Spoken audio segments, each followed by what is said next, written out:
Hi all, it's a messy clump of hair here. In this video, I'm gonna show you my thoughts about the new series on Netflix called Jupiter's Legacy. So let's jump right into it. Now, before going in, I got to admit, this is another superhero show. It has its unique twist, unique take, but there's a lot of that going around. So I wasn't sure. I didn't have a lot of expectations. Wasn't sure if it would be able to really do anything interesting because I don't exactly have superhero fatigue yet, but before long it's going to get there.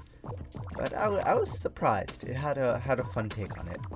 There's this interesting dynamic between all the characters that I don't think that they've done before. This show is about taking the heroes who got their powers, who saved the world again and again and again, and what happens when they have children and need to pass their powers down and need to entrust them to the next generation. Maybe their philosophies, what they lived by, isn't followed by their children.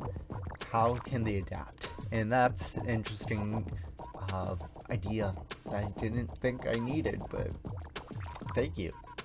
Now, I do have to admit, the kids in here, for the most part, at least in my opinion, they were a little bit boring. They also didn't have a lot of screen time, admittedly. So maybe if there was more to the show, maybe a season 2 or something like that, it would go more deep into the children and their stories and whatnot. But for now, the son of the main superhero, he's pretty one-dimensional. The daughter is also pretty one-dimensional. Less so. She's pretty interesting, but still like pretty predictable. And those are the children that have the most screen time. So imagine all the rest that don't. But that's not really what the show is about. It might make you think that at first, but no, that's not what. At least as far as I could tell, the show's more about the adults. The show's about the last generation. This show does this interesting thing where it flashes back and forth between the present and 90 years in the past when the past generation got their powers and the journey that they had to go through. And it all ties together very neatly at the end for a big reveal, which I'm not going to spoil, but it was pretty cool.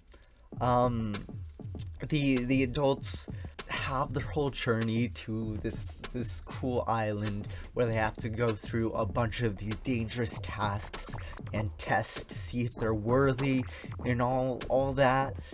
And I mean, the result. You see them in the present. You know that they make it, but they really do a good job showing you how they get there. And they give you a interesting dynamic between all of these people, all the different characters from the past generation. And the most interesting, in my opinion, is the person who's deemed to be the bad guy in the present. We don't see him for the majority of the show, but he's from the very beginning. We're told this person turned on the good guys and became bad. So whenever there's a flashback, you start to see who this person is, and you start to see the roots of every character. And oh god, it's very interesting. I actually, he's one of my favorite characters, George. I loved him at first. They say that he's supposed to be the bad guy that turned on them, but I mean, watching him, he kind of acted a bit like a douche. He acted a bit, pretentious and whatnot, but you could see like there was depth in him. There was a lot of character. He's someone who I enjoyed watching, and he cared about the main character. Oh, the main superhero. I don't know if he's the main character, but he cared about the big superhero before he became a superhero, was his best friend, and he was, you know, a nice person with a bit of an attitude. His whole shtick was that he put on some kind of persona. He put on a superficial attitude. So what he acted like didn't necessarily reflect what was in the inside. And that was, you know, the whole time, that was his theme. That's it would play, his like theme song would play all the time, where, you know, it would be some song from the 20s and 30s that was about lyrics went something like, when I feel sad, I put on a smile, and when I have a smile, I don't necessarily feel good, but put on a smile anyway. So that's his whole shtick. And it's interesting, because we at least in a lot of modern shows, we learn that the person who has that fake attitude on their face, they're usually bad, and that's how this show is supposed to portray him.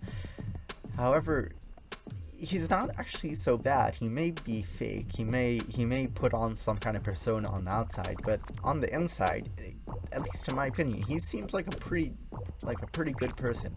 So I liked him very much. That's pretty much all I have for this show. I'd say season 1 was pretty good. It's not amazing, but it definitely hooked me through the whole thing. I'd give it a good 7 out of 10. And I'm excited to see what they have to come. What's coming out. If they have a season 2, if they're gonna have a season 2, I'm going to watch it. I want to see what happens with these characters. And I want the kids to be developed more. Come on, that's supposed to be what this show is about, and I hope it gets there. So thank you for watching. Don't forget to like and subscribe if you enjoyed this video, and share it to anyone who might be interested in watching a review of this kind, and I'll see you next time. Bye.